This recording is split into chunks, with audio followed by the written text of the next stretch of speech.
الكريم اما بعد اعوذ باللہ من الشیطان الرجیم بسم اللہ الرحمن الرحیم۔ جناب صدر، میں آپ کے سامنے نبی پاک صلی اللہ علیہ وسلم کی سیرت پاک تقریر پیش کرنا چاہتا ہوں۔ سرمائے حیات ہے سیرت رسول کی، فلائے کائنات ہے سیرت رسول کی،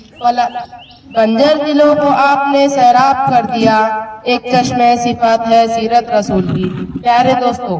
میرے آج کا موضوع ہے سیرت النبی۔ جناب صدر، یہ تو وہ موضوع ہے جس کے بیان کے لیے ساری دنیا کے درختوں کو قلم بنا دیا جائے، سمندروں کے پانی کو روشنائی بنا دیا جائے اور زمین سے آسمان تک کی خلا کو اوراق بنا دیا جائے، تو یہ گمان کیا جا سکتا ہے کہ قلم ختم ہو جائیں گے، سمندروں کا پانی خشک ہو جائے گا، زمین سے آسمان تک کی خلا پور ہو جائے گا، مگر نبی پاک صلی اللہ علیہ وسلم کی سیرت پاک مکمل نہ ہو پائیں گی۔ زندگیاں بیت گئی اور قلم ٹوٹ گئے، زندگیاں بیت گئی اور قلم ٹوٹ گئے، مگر تیرے اوصاف کا ایک باب بھی پورا نہ سکا۔ جناب صدر، ایک مومن کے لیے، ایک کلمہ گو کے لیے نبی پاک صلی اللہ علیہ وسلم کی سیرت پاک،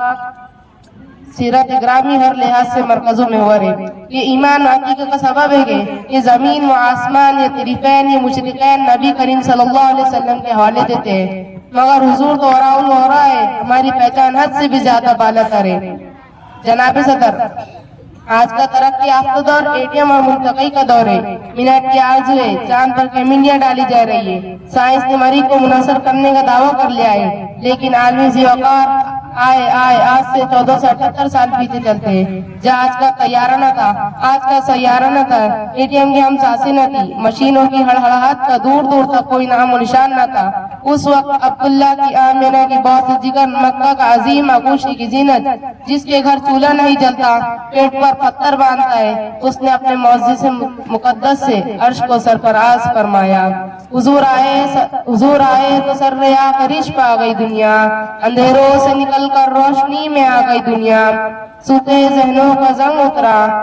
بجھے چہروں پہ نور آیا، حضور آئے تو انسانوں کو جینے کا شعور آیا۔ سلام آمنہ کے لال محبوب سبحانی، سلام فقر موجودات فقر نوح و انسانی، سلام اس پر کہ جس نے بے قصولوں کی دستگیری کی، سلام اس پر کہ جس نے بادشاہی میں فقیری کی، وما علینا الا البلاغ المبین۔